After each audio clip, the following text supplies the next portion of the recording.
Good evening, everybody. My name's Eric. I'm here to read you another story. Today's story is Curious George by H.A. Rey. It's copyright 1941 and renewed in 1969 by the Houghton Mifflin Company.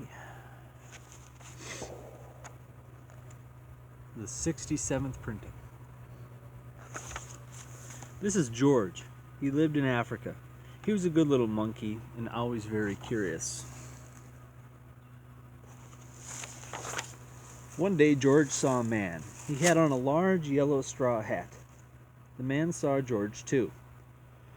What a nice little monkey, he thought. I would like to take him home with me. He put his hat on the ground, and of course George was curious. He came down from the tree to look at the large yellow hat.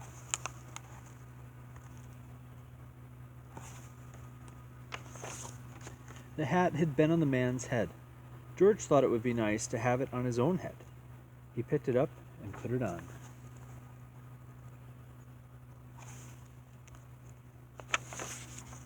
The hat covered George's head. He couldn't see. The man picked him up quickly and popped him into a bag. George was caught.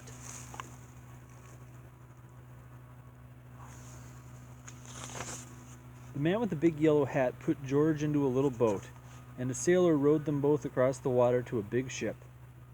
George was sad, but he was still a little curious.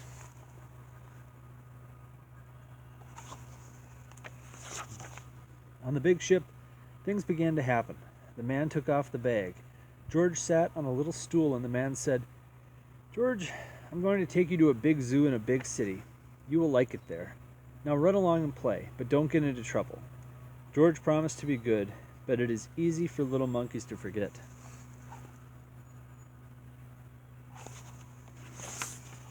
On the deck he found some seagulls. He wondered how they could fly.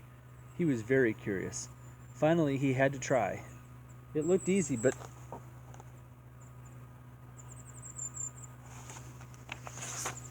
oh, what happened? First this, and then this.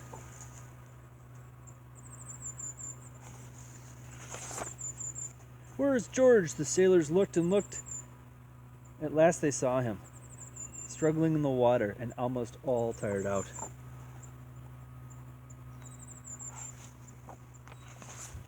"Man overboard!" the sailors cried as they threw him a life belt. George caught it and held on. At last he was safe on board.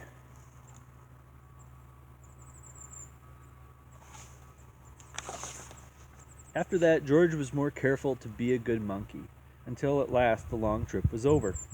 George said goodbye to the kind sailors, and he and the man with the yellow hat walked off the ship, onto the shore, and on into the city to the man's house.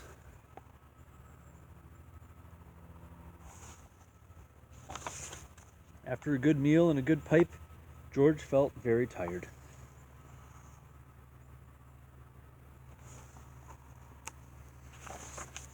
He crawled into bed and fell asleep at once.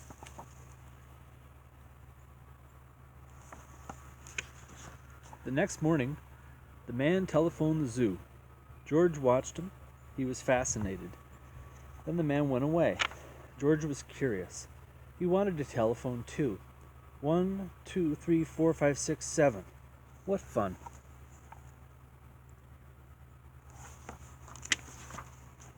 Ding-a-ling-a-ling. George had telephoned the fire station.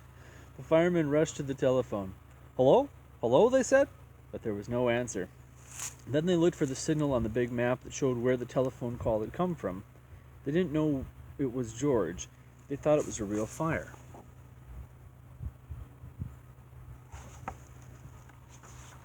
"Hurry, hurry, hurry!" The firemen jumped onto the fire engines and onto the hook and ladders. "Ding dong, ding dong, everyone out of the way. Hurry, hurry, hurry!"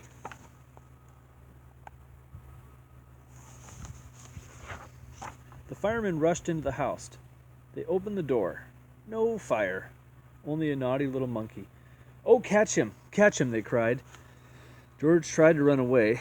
He almost did, but he got caught in the telephone wire, and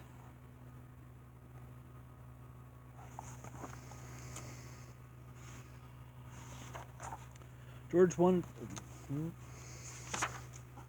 A thin fireman caught one arm and a fat fireman caught the other. "You fooled the fire department," they said. "We will have to shut you up where you can't do any more harm." They took him away and shut him in a prison.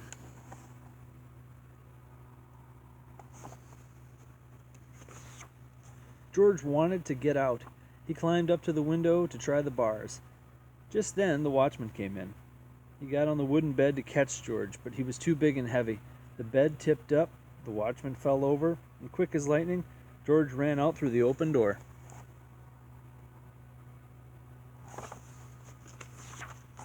He hurried through the building and out onto the roof. And then he was lucky to be a monkey. Out he walked onto the telephone wires. Quickly and quietly over the guard's head, George walked away. He was free.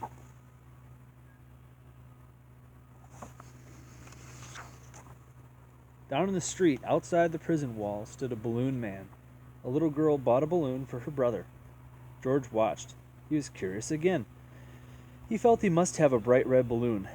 He reached over and tried to help himself, but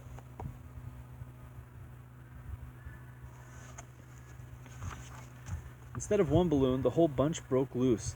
In an instant, the wind whisked them all away, and with them went George, holding tight with both hands.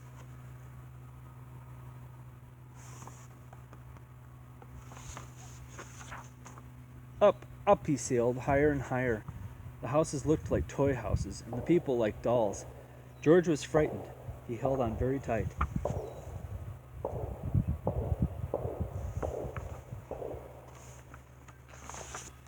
At first the wind blew in great gusts. Then it quieted. Finally, it stopped blowing altogether. George was very tired. Down, down, down he went. Bump! On the top of a traffic light. Everyone was surprised. The traffic got all mixed up. George didn't know what to do. And then he heard someone call, "George!" He looked down and saw his friend, the man with the big yellow hat.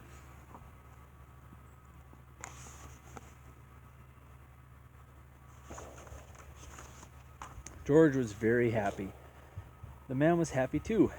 George slid down the post, and the man with the big yellow hat put him under his arm. Then he paid the balloon man for all the balloons, and then George and the man climbed into the car, and at last away they went.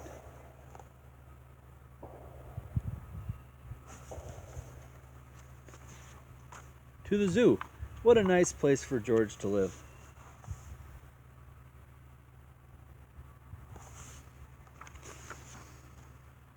Wow. And that was H.A. Rey, Curious George, copyright 1941. And there's more to come with Curious George. Hope you enjoyed it. Have a good night.